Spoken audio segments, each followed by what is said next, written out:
Bonsoir Bonjour. Greg, du coup on a fait tout un tour avec le canard réfractaire, on a parlé un peu de son Désolé travail, de pas pas de avoir soucis, fait là à t'inquiète. l'heure. Bah, les gens pensent que je suis un menteur du coup, ils sont là, non il a menti, du coup fausse pub et tout, et je dis non, il va venir, ne vous inquiétez pas, Il est là. tu es là. Jean-Robin est C'est passé dans la l'anniversaire de soirée. ma belle maman et donc Exactement. j'ai dû honorer les tâches qui incombent à un homme de 40 ans en situation de couple hétérosexuel et monogame. Voilà. Exactement.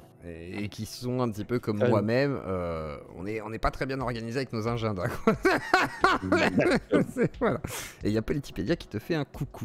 Donc, du coup, on a parlé de plein de choses. On a parlé de révolution des influenceurs politiques, Ouais, je etc. sais, mais surtout, tu m'as caché que Jeannot était Il est venu. venu, Jeannot. J'ai manqué Jeannot. Jeannot est venu discuter J'ai avec manqué Jean-Robin. Mais il a été sage ce soir. Il a pas parlé du Parti communiste, de l'influence chinoise et tout. Il était extrêmement C'est pas sage. vrai. Si.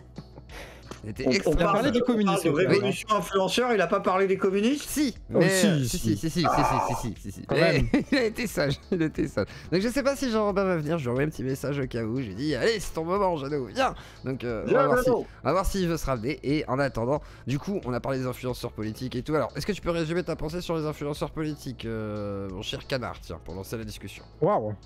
Un petit peu. Qui pourrait amener un débat. Je pense qu'on Tout a à une fait. place centrale aujourd'hui parce que tu as énormément de gens qui nous écoutent et qu'on fait le commun entre beaucoup de gens différents qui veulent militer, qui sont plus dans des organisations, qui se retrouvent plus dans les ronds-points et que du coup on a la possibilité de se faire rencontrer les gens pour qu'ils commencent à agir et ça va être très important dans la situation de crise dans laquelle on va être, qui va se renforcer avec l'inflation, etc., où tout le monde va avoir envie de bouger. Et qu'au moment où les syndicats vont se casser parce qu'ils vont négocier avec Macron ou je sais pas trop quoi, et ben à ce moment-là, il faudra être capable d'assumer un peu la responsabilité, les contacts et les liaisons qu'on a avec plein de gens pour faire en sorte que les gens se rendent compte et s'organisent. Si on pose les choses de manière un peu clivante. Après, Ouais, nous, c'est ce qu'on fait et après, il n'y a pas de reproche sur quoi que ce soit. D'accord, grosso modo, ça me paraît. Mais toi, t'as beaucoup de gens qui te disent qu'ils sont déçus des ronds-points. Est-ce qu'il y a beaucoup de gens qui me disent qu'ils sont déçus des ronds-points, que ça a Les servi à... syndicats, des partis et tout, ouais, je te suis, mais Ouais. j'ai jamais rencontré des gens qui m'ont dit qu'ils étaient déçus des gilets jaunes ou des mouvements populaires. Ouais, je crois pas. Je crois pas. Il y avait peut-être avant le mouvement des retraites, après les gilets jaunes, genre 2022, Ouais. 2021, 2022. Je pense que là, t'avais beaucoup de gens qui disaient les gilets jaunes, ça va servir à rien, patati patata. Mais là, plus ça va, plus j'ai l'impression que ça redevient un peu une image centrale, les gilets jaunes. Et c'est pas du tout le même discours qu'il y a avec les syndicats. Genre les syndicats, c'est ça dégage, et les gilets jaunes, c'est on a fait des erreurs, machin. Mais Oui, non, c'est vrai, ouais. j'ai Ils sont plus bien ça. rattrapés là, les syndicats. Ils ont quand même bien redoré Ouais. leur image qu'ils avaient perdue pendant les gilets jaunes. Ou... Ah là, ils Bah, ont bien rattrapé le on va coup. voir ce qu'ils vont négocier, mais ils sont dans des contradictions qui vont les avoir aussi. Hein. Parce que quand ils vont négocier avec Macron la retraite à 63 ans et qu'ils vont dire on arrête le mouvement social, t'inquiète, ils vont perdre tout ce qu'ils ont gagné, ils vont le perdre instantanément. Hein. Bah, je sais pas, c'est fait depuis Mitterrand qu'à chaque fois ils font le coup, alors, et pourtant les gens ils continuent. Hein, donc... Mais là, non, pareil, attends, ouais. Pierre Martinez il a fait un effort. Je l'ai vu l'autre jour, il a dit Macron, il y en a un peu marre. Donc il était chaud, Pierre Martinez. Hein. Ouais. Non, Philippe, je sais jamais, je le confonds avec le traiteur là tout le temps. Est-ce que toi tu penses quoi du mouvement social actuel, Greg, clairement? Est-ce que tu penses qu'il y a un espoir, que ça va être un flop? Comment tu vois ça, clairement? Je sais pas, il y a une belle détermination, j'ai l'impression, à faire un truc qui va jusqu'au blocage, quoi. Toi tu penses que ça peut aller jusqu'au vrai blocage et aller un peu plus loin, quoi? Bah, ça peut. Pourquoi ça pourrait pas? Ça peut tout le temps aller jusqu'au blocage. Ça peut toujours se barrer en couille. On n'a pas un gouvernement qui, j'ai l'impression, est décidé forcément de jouer autre chose que le rapport de force. Donc, il y a Olivier Véran, aujourd'hui, il a quand même lâché qu'il il respectait les revendications. Ouais. Il La prochaine comprenait étape, c'est de respecter les gens qui ont des revendications, mais C'est de la com. on y est presque. Il a commencé à comprendre. Hein, du respect, on vous crache pas dessus, quoi. C'est déjà pas mal. Je ne méprise pas vos idées. Voilà. Oui, à titre d'être humain, vous êtes des merdes, mais vos C'est ça. idées, à la limite. Donc, ouais, parce que, en fait, alors, Canard disait que justement le mouvement était peut-être vu et semblerait-il factuellement beaucoup moins virulent que les gilets jaunes. Donc, est-ce qu'il n'y aurait pas un côté, un peu mollasson, tu vois, genre voilà, je sais pas, canard. Non, c'est pas la même chose. Là, c'est un mouvement social. C'est un mouvement social classique. Il y a des mouvements sociaux classiques qui ont donné des trucs qui ont abouti à des blocages et à des bras de fer gagnés. Mais les gilets jaunes, c'est pas un mouvement social. Les gilets jaunes, c'est une jacquerie. C'est-à-dire, c'est un pétage de plomb généralisé à un instant T pour le premier truc qui arrive. Et non, mais il y a quelque chose de différent. Ça finit en ZAN national. C'est pas encadré par les syndicats, c'était pas du tout encadré par les partis politiques, c'était pas organisé, c'est pour ça que ça a pas marché, parce que c'était trop spontané. C'est une jacquerie, c'est vraiment des gens qui au bout d'un moment, sont des fourches, quoi. Et c'est pour ça que ça a fait peur. Ouais, c'était quand même... C'était quand même organisé, hein. Il y avait, moi je me souviens, on m'a raconté par exemple à Strasbourg le nombre de réunions qui se faisaient entre les Gilets jaunes au début, le nombre d'organisations qui se faisaient, de pages Facebook qui se faisaient, avec des coordinations régionales qui se faisaient. Je pense qu'il y a eu beaucoup de tentatives d'organisation. Après, est-ce que ça a tenu ou pas? Mais c'était pas qu'une jacquerie, je pense. Il n'y avait pas que de la colère. Une fois que c'est la colère qui te fait sortir, et une fois que tu es sur les ronds-points, tu t'organises. Ah oui, après, je corrige. C'était organisé, mais c'était pas structuré. Ouais, ça a pas... Il y a eu des tentations de structuration et ça n'a jamais abouti ou ça n'a jamais tout. Ça n'a jamais abouti à un truc structurel avec une ou plusieurs figures qui se démarquent. Les médias ont rapidement saisi les 3-4 voyants et les 2-3 punks à chiens qu'il fallait mettre sur les plateaux pour de crédibilité. Et ça a roulé un peu tout seul. Mais il n'y a pas eu, c'est dommage, parce que tu vois, il y a des gens, bon alors j'ai des biais, c'est des amis, mais des gens comme Étienne Chouard ou tout ça, normalement c'était le moment où médiatiquement ils étaient censés aller sur le devant de la scène, parce que c'était le combat de leur vie en fait, ce qui était en train de se passer. Tu vois, mais est-ce que vous niez l'existence des chambres à gaz du coup, tu vois, c'est ça le problème. On est retombé sur cette bonne vieille parade classique qui marche à chaque fois. C'est peut-être la fin, je pense, de tout ça. Je pense que c'est la fin de les fachos, les nazis, machin. Enfin, cet argument un peu pété qui sortait tout le temps, ça va peut-être être bientôt fini, je pense. Mais bon. Olivier Véran a dit quand même il y a 5 jours que les gens qui voulaient bloquer le pays accéléraient dangereusement la crise climatique. Donc, ils sont quand même un petit peu encore dans les mots qui sortent du chapeau au hasard. Hein. Merci, nerds. Alors, vas-y, Canard. D'accord. Mouvement social, la jacquerie, etc. Sur la jacquerie, moi on est d'accord, je pense, sur organisé et peu structuré, pas assez suffisamment structuré, en tout cas ça n'a pas tenu. Tu disais les mouvements sociaux, enfin le mouvement syndicaliste, je pense qu'on peut dire il y a les mouvements syndicalistes et les mouvements populaires. Là on est dans un mouvement syndicaliste qui a quand même la particularité, on en discutait avec Zioclo, qui est beaucoup plus calme qu'en 2016, beaucoup plus calme qu'en 2019, où il y avait des manifs sauvages, où il y avait des AG qui se faisaient partout, où tu avais des taux de grève qui étaient vraiment élevés. Là c'est quand même un peu mollasson. Et en même temps, c'est suivi en festival et tout, c'est assez incroyable. Alors je sais pas si c'est toujours le cas, mais je crois que c'est plus pareil, genre parce que moi je voyais des festivals entiers, alors pas entiers, mais genre la moitié du festival qui se vidait parce qu'il fallait aller à une manif à la ville là-bas parce qu'en fait il y avait un truc. C'est pas la même ambiance. C'était ultra spontané de ouf. Et t'avais tout le monde qui allait parce que tu sais, on était déchirés, ils m'ont dit allez. T'avais tout le monde qui faisait les allées avec leur carton là, incroyable. Je pense que peut-être que là l'objectif qui est visé est un objectif plus classique. Là c'est effectivement une manif, j'ai l'impression un peu classique, c'est-à-dire avec des syndicats qui ont des caisses de grève que les gens alimentent. Plus ils alimentent les caisses de grève, plus tu peux tenir longtemps dans le blocage du pays, et que le but c'est de faire plutôt, j'ai l'impression, plier le gouvernement à cause de raisons économiques, parce que ça te coûte 2 milliards par jour, alors que les gilets jaunes c'était quand même plus, j'ai l'impression, une volonté de faire céder le gouvernement par la peur et par la révolte, la violence classique. Tu vois, c'était plus révolutionnaire. Là, c'est un mouvement social classique. On va vous coûter 2 milliards par jour, et puis quand vous en aurez plein le cul, vous commencerez à écouter ce qu'on a à raconter.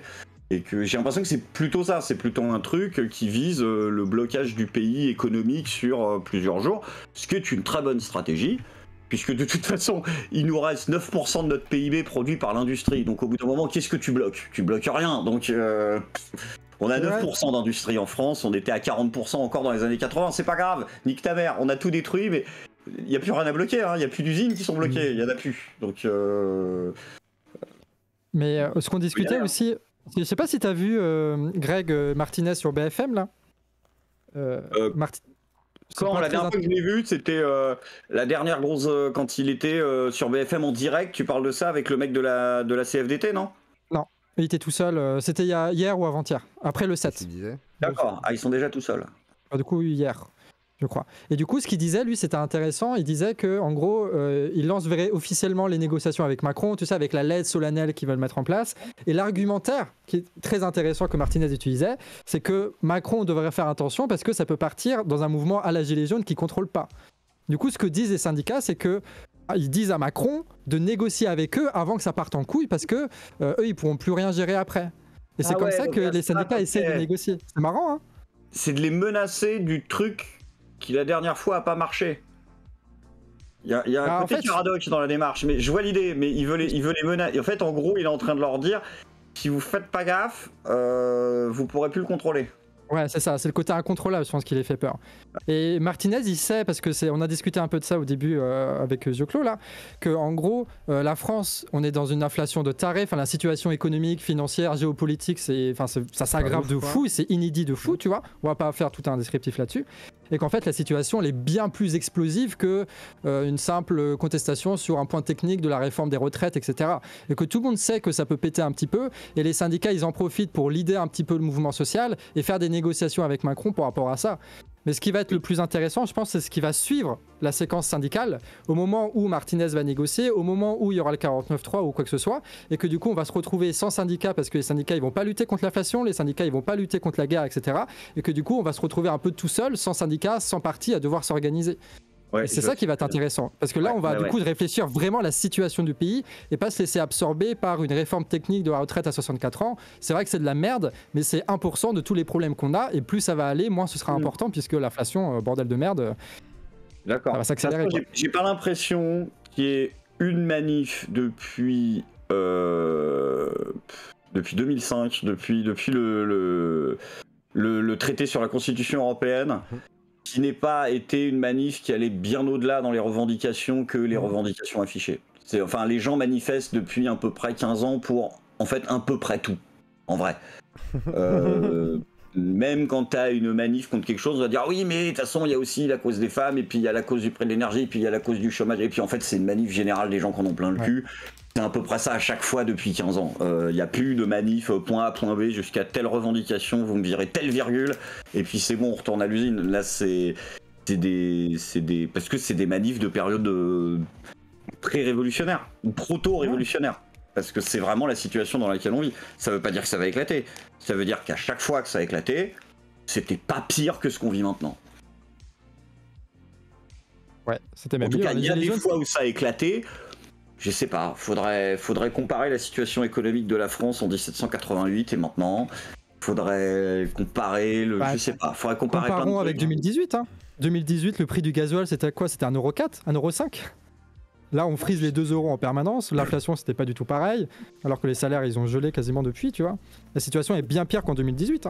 Ouais, bien sûr. À plein à 120 €. On est dans une phase, je sais que ce mot est horrible parce que tout de suite on me dit facho, on va trouver mieux, mais on est en tiers-mondisation complète de la France, quoi. Ça devient un pays. Et les gens le remarquent tous. C'est au-delà de l'intuitif, quoi. Ça se voit que. On n'a plus d'industrie. On a promis un monde dans lequel ça relevait du monde d'avant. Tu vois, le monde des énormes inflations, des guerres, et des risques de bombes. On nous a dit c'est terminé, ça c'est fini avec le mur de Berlin. Maintenant, c'est le monde d'après. Et en fait, en gros, à part avoir un petit mois de chômage de temps en temps, ça devrait aller. Mon cul, t'as la guerre, t'as la pauvreté de masse dans des pays qui ont été des berceaux de la civilisation. T'as des situations de violence qui deviennent médiévales. T'as des replis communautaires qui sont fous furieux.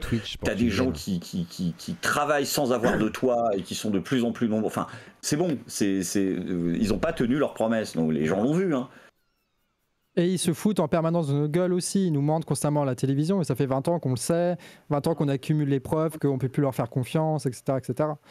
T'as un énorme décalage qui est en train de se faire entre la population et la classe dirigeante.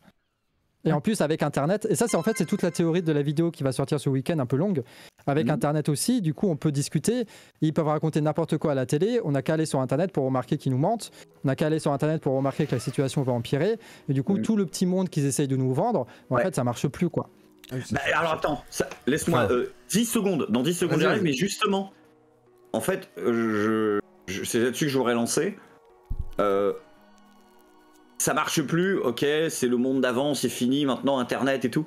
C'est super cool, j'ai l'impression de retomber dans la grande époque des vidéos de Dieudonné de 2015 où la nouvelle révolution était là, tout le monde portait des masques Anonymous. Mais en vrai, ça marche plus. Au-delà de la volonté d'y croire. Est-ce que vraiment ça marche plus? Parce qu'en fait, oui, effectivement, marché, en fait. Olivier Dussault, il te dit de la merde. En 25 secondes, la moitié de la France a vérifié que c'était faux. Ouais. Ou pas, peut-être, j'en sais rien, parce qu'en final, le mec, il est toujours là. Donc, c'est souvent ou pas. Hein. Moi, je prends juste l'exemple de ma femme. Je prends l'exemple de ma femme qui n'est pas du tout dans ce milieu d'internet, qui, voilà, c'est pas son monde, hein, tout ça. C'est mon monde, mais c'est pas le sien, quoi. C'est vraiment pas son truc. Elle connaît pas du tout tous les sujets qu'on évoque, hein. Vraiment. Et si elle connaît les noms des ministres, tous, ça m'étonnerait en vrai. Hein. Aujourd'hui, ça m'étonnerait grandement. Mais pas parce que, voilà, c'est pas son truc, quoi, c'est logique. Et la majorité des gens, je pense qu'ils sont assez déconnectés de tout ça. Et quand ils vont voter, ils votent un peu au dernier moment, dépourvus, à part les gens un peu formés politiquement. Mais c'est pas la majorité aussi. Donc, je pense qu'une majorité de gens ne vont pas sur Internet, ne s'informent pas comme nous et ne sont pas surinformés obligatoirement. Il y en a, mais c'est une minorité en réalité, quoi. Enfin, me semble-t-il, quoi. Sinon, on aurait des chaînes à des millions comme Squeezie, tu vois, mais c'est pas le cas. C'est loin d'être le cas. Je reviens, je vais juste aux toilettes. On va faire pipi. Donc, malheureusement, on est quand même dans une époque où on a encore l'espoir qu'Internet puisse révolutionner les games, mais en fait, non, parce que, bah, de toute façon, il est mainstreamisé, il sert à la consommation plus qu'autre chose. Avant, oui, au tout début d'Internet, c'était vraiment une sorte de révolution. Aujourd'hui, il y a des mini-révolutions dans l'ère du net. Mais elles sont pas d'ordre forcément social, elles peuvent l'être, comme les révolutions arabes, mais c'est les outils du net qui permettent ça. Par contre, à la base... Après, il y a le monde du net de 2015 et il y a le monde de maintenant. Oui. Il faut bien être clair que là, on a tous compris, moi je le vis tous les jours sur ma chaîne, on le vit tous, que Internet, espace de liberté dissident dans lequel on peut niquer les gens, c'est fini, c'est bon, ils ont racheté la boutique les GAFA, on aurait dû lutter plus fort. Moi, je vois que rien que dans notre corps de métier, qui est le même, si on se considère youtubeur, par exemple, ok, ouais. Ça fait 15 ans qu'on est censé diriger l'opinion publique. On n'a pas été foutu de monter un syndicat quand même pour défendre nos intérêts. On se fait tous enculer pareil. Il y en a un, mais ça marche pas, quoi. Enfin, ça sert à rien. Non, mais voilà, en fait, au bout d'un moment, il n'y a pas genre les 10 mecs ou les 100 mecs à plus de 10 millions de vues qui sont arrivés autour d'une table et qu'on dit, c'est ce qu'on va faire, monter un syndicat, et puis on va arrêter de se faire escroquer aussi, tu vois. Enfin, donc si au bout d'un moment on a perdu cet espace de dissidence sur Internet aujourd'hui, t'es obligé de gruger, t'es obligé de clander. En fait, j'ai l'impression, même moi, je me dissimule moins quand je vais dans une manif pas vraiment autorisée que quand je veux poster une vidéo sur YouTube, tu vois, en matière de comment je me dissimule, comment je me cache, comment je joue avec les règles. Parce que c'est plus un espace de révolution, en tout cas YouTube. Il y a des choses comme Discord ou autres qui peuvent être des plateformes qui sont pas forcément autant encadrées, surveillées, etc. Mais... Quoique Discord, c'est très modéré quand même. Il y a beaucoup de modération, il y a des Discord qui sautent si jamais ça part un peu trop loin. Quoique, il y a des Discord très particuliers qui sont toujours présents. C'est plus Telegram maintenant, l'ère Telegram, ouais, on va dire, Telegram.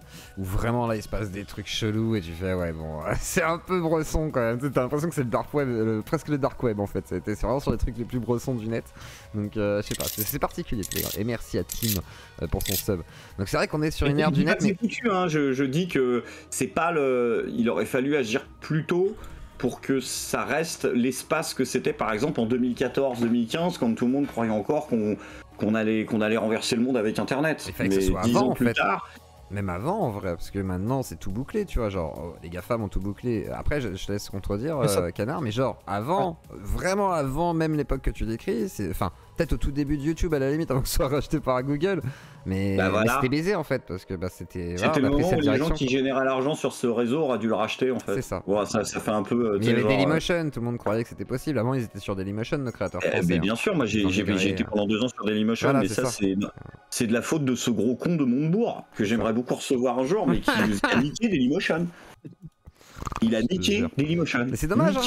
Parce que ça aurait pu, en plus ça payait bien, façon de parler, c'était pas... Voilà, quoi, mais mec, tu sais à combien on était? Non. Tu sais quel était le revenu garanti contractuel à l'époque où ils nous avaient tous pris avec le genre du grenier, etc. pour faire des vidéos sur Dailymotion. Je me suis mis en vidéo exclue 24 heures Dailymotion, sorti après sur YouTube. Le revenu pour 1000, le RPM garanti net, était à 5 €, oui, les 1000 vues. C'est beaucoup. J'avais 30 000 abos à l'époque, je me suis dit toute ma vie un jour, j'ai fait une vidéo à 180 000 vues, ils m'ont envoyé 1 200 €. J'ai pas compris ce qui s'est passé. Ouais, normal. Ouais, donc ça arrivait rarement sur des... Et en plus, ils nous mettaient en avant et tout. Et c'était un truc de bâtard. Et on avait le numéro 2 des médias de vidéo dans le monde. Et les Chinois nous ont proposé d'investir pour aller niquer les Américains. Et c'était peut-être la seule fois où économiquement il fallait suivre les Chinois, putain de bordel de merde. Ils nous laissaient 51% des parts et on était intégralement décisionnaires. Ils voulaient juste mettre leur masse de pognon et ils disaient de toute façon nous, excusez-moi mais les médias de liberté d'expression c'est pas notre truc, donc en fait on va vous laisser faire, parce que vous faites ça mieux que nous, donc en fait nous on va pas s'en occuper. Et on va juste mettre de l'argent. Et on était majoritaire, on aurait pu concurrencer YouTube. Et ce gros con de Montebourg a voulu jouer son gauchiste de base là avec ses marinières en couverture de Madame Figaro là, et il est arrivé, il a dit vous savez quoi, ça restera français. Non la délocalisation, non les Chinois, non le monde, Dailymotion ce sera la France, et on va filer ça à un homme très compétent qui s'appelle Bolloré et qui en 10 jours a coulé la boîte. En 10 jours. C'est incroyable. Bolloré, je m'en souviens à l'époque, je bossais avec un mec quand j'étais chez Daily qui était mon communique, parce que tu communiquais pas avec des bots, hein. Tous les 10 mecs, t'avais un gars qui s'occupait de toi en fait, en vrai. Et le mec il me dit, bah je sais pas, ils ont viré 50% du personnel en 7 jours. Et là Bolloré il se dit non c'est pas du tout un truc alternatif concurrent à YouTube ce qu'il faut faire, il faut qu'on en fasse une plateforme payante qu'on intègre dans les sites des grands médias style Libération, Le Monde et Le Figaro. C'est pour ça que c'est les derniers qui ont des vidéos Dailymotion en embed. Parce qu'en fait c'est ça le modèle économique. C'est une catastrophe. Et ils ont fait un truc de fils de pute, et après, c'est une petite parenthèse, c'est qu'en fait, moi j'avais un contrat avec Dailymotion à 5 € garantie les 1000 vues, mais on tapait souvent à 10. Et ils se sont dit, comment on va faire pour plus payer ces gens-là? Et bien en fait, contrairement à YouTube, sur Dailymotion, tu choisissais pas ton nombre de pubs par vue, par vidéo. T'avais une pub au début, qui était aléatoirement une pub de 30 secondes non zappable ou zappable au bout de 5 secondes, et t'en avais qu'une, il n'y en avait pas d'autres. Et ils ont relu les contrats, donc nos contrats n'étaient pas des contrats comme avec YouTube où on est payé en fait à la pub, tout le monde pense vue, mais en vrai c'est à la pub, c'était vraiment des contrats à la vue. Et donc ce que s'est dit Bolloré, c'est dit bah très bien, et ce qu'ils ont fait sur ma chaîne et sur la chaîne de tous les autres mecs qui étaient partis chez Dailymotion, ils ont dit bah y a rien dans le contrat qui dit le nombre de pubs, donc vous me mettez une pub de 30 secondes non zappable toutes les 8 secondes de vidéo. Et donc en fait, plus personne n'allait sur la chaîne parce qu'elle était regardable. Sur 10 minutes d'épisode, t'avais 20 minutes de pub, tu pouvais pas la regarder. Et donc naturellement, ils ont pas rompu leur contrat. Moi je suis toujours sous contrat chez eux, je sais juste que plus personne n'y va. Parce que c'est regardable en fait. Oui, tu peux pas. Vrai que et c'est comme ça qu'ils ont baisé les gens. Et en fait, ils ont filé ça au pire de la mauvaise gestion de droite, c'est-à-dire Bolloré, qu'on a fait un espèce de truc réservé aux médias français contre abonnement, tu vois, vraiment le truc qui est l'antithèse du monde d'aujourd'hui, et c'est devenu l'enfer. Parce qu'ils ont filé à Bolloré un truc de jeunes de 25 ans, enfin c'est des sortes de Vimeo maintenant quoi, c'est des trucs pour des annonceurs, des trucs comme ça quoi. C'est devenu vraiment la plateforme qui ne sert à rien. Tu vas si pour trouver des vidéos. Non parce que Vimeo ça sert à quelque chose. Vimeo tu peux faire tu peux faire du 8K 120 FPS et pour si un jour tu veux faire, tous les gens qui utilisent Vimeo c'est les comédiens pros qui sont dans des courts-métrages et qui veulent genre proposer des courts-métrages ou des pilotes de séries pour la télévision où ils veulent vraiment leur montrer en fait où c'est vraiment important que ce soit en 8K 120 FPS en fait. Que tu puisses vraiment avoir une qualité d'enculé et tu payes au mois pour uploader des données parce qu'en fait c'est ton book en fait pour réalisateur, pas pour vidéaste, pour réal. D'accord, très bien. Bon bah comme ça, je savais pas ça. Je connais des gens qui utilisent Vimeo pour ça parce qu'en fait tu veux présenter un vrai projet pro à TF1, tu veux leur envoyer un beau truc, tu leur envoies pas une vidéo YouTube, tu leur envoies un lien Vimeo 8K 120 FPS et tu as un truc qui pète sa mère en fait. Ok, très bien, très bien. Alors tiens, incroyable cette histoire hein. Yoann. Incroyable cette histoire. Dailymotion, 5 €. Mais on l'a tous vécu. 5 €. Ah, c'était loin. On l'a tous vécu la grande période. Et moi, j'avais visité juste le Dailymotion Space parce que 3 ans ou 4 ans avant le YouTube Space, il y avait le Dailymotion Space. C'était à Montparnasse. T'avais une salle avec caméra 360 degrés, intégralement une boule en fond vert. C'était un truc de dingue. En plus, ils avaient fait une ambiance de gauchiste. C'est-à-dire qu'ils avaient mis un gros local à costume. Et quand tu ramenais des décors, des Minitel, des perruques pour une vidéo, en fait, tu les laissais. Et tout le monde se servait dans les décors de tout le monde. Et ça permettait à des vidéastes qui n'avaient pas de thunes d'avoir en fait comme dans un vrai théâtre derrière des colonnes de déguisement, de costumes pour faire à peu près ce qu'ils voulaient. C'était un truc hyper communautaire, genre gauchiste, 50% de l'équipe des anciens de Canal+. gauchistes avec un gros sens du business. Et ils ont filé ça à Bolloré, la tortue capitaliste bête et débile, quoi. Donc ouais, non, il y a eu Dailymotion Space. Ça, c'était un truc de dingue. Incroyable. Quelle époque. Donc c'est quoi, c'est 2015 la fin? 2016, 2015? Ouais, c'est ça. 2014. Moi, c'est ça, j'étais saison 2, je commençais en 2015. C'était 2015-2016. Et de toute façon, tu tapes rachat Bolloré YouTube, c'est du gouvernement Hollande, donc ça peut pas être après 2016. C'est 2015, c'est ça, c'est 2015. Je pense j'ai posté mon épisode 18 là-bas, donc c'est 2015. Et c'était... c'est ça, c'est 2015. C'est Arnaud Montebourg, ministre de l'économie, qui tente de nous... Parce qu'en fait, il vient de se prendre une bille dans les usines du Nord qui voulait empêcher de fermer. Il avait fait toute sa com là-dessus. Et il s'est pris un « c'est pas toi qui décide » gigantesque. Et il est revenu à poil à Paris. Et c'était la honte. C'était après l'affaire ArcelorMittal. Et il s'est pris une telle bille qu'il fallait qu'il montre que Cocorico français. Et il s'est dit, tiens, le numérique, c'est simple, personne va vérifier. Et il a dit, non, peut-être que ArcelorMittal, on l'a perdu, mais Dailymotion, ce sera français, tu vois. Et voilà, l'enfer. C'est mort surtout, quoi. Donc, un truc qui est censé exister en France, il l'abandonne, et un truc qui est censé exister dans le monde, il le relocalise en France. Enfin, il mettrait des pognons dedans aujourd'hui, ça pourrait revivre, tu vois, s'il disait vas-y, on fait des contrats à tous les gros influenceurs. Mais t'imagines, mais même au-delà de ça. Nick, on y va tous, c'est réglé, mais non, non.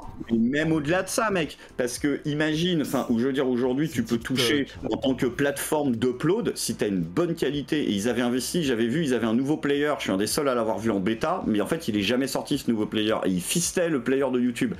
Et il était ouf, mais imagine, tu proposes aux médias du monde entier, comme a fait Bolloré, mais pas en France.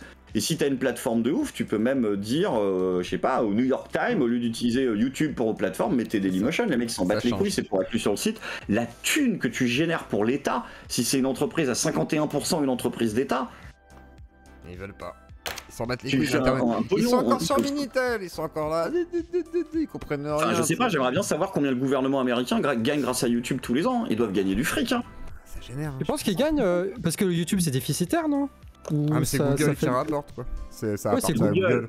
C'est une vitrine, ouais. Ouais, mais... Non mais il y a un truc aussi, faut pas regarder que les entrées, les sorties d'argent. Tu sais très bien qu'il y a un truc qui s'appelle le soft power. Et qu'au bout d'un moment, il y a des trucs qui te garantissent une puissance économique globale sur la planète parce que tu imposes des modèles culturels et des médias utilisés par tout le monde. Et que si aujourd'hui Internet c'était le Minitel, on aurait t'inquiète pas qu'on aurait une importance dans le monde qui serait pas celle qu'on a aujourd'hui en fait.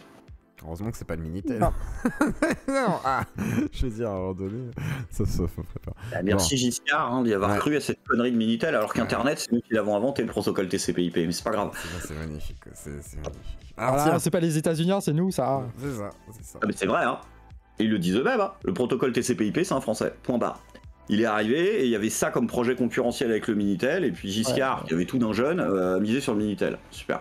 Ouais, mais Jeannot, il a dit on a une dette éternelle envers les États-Unis qu'il faut remercier tous les jours parce qu'ils ont inventé Internet. Bah attends, tiens, vu qu'on parle du. C'est vrai, il a dit ça.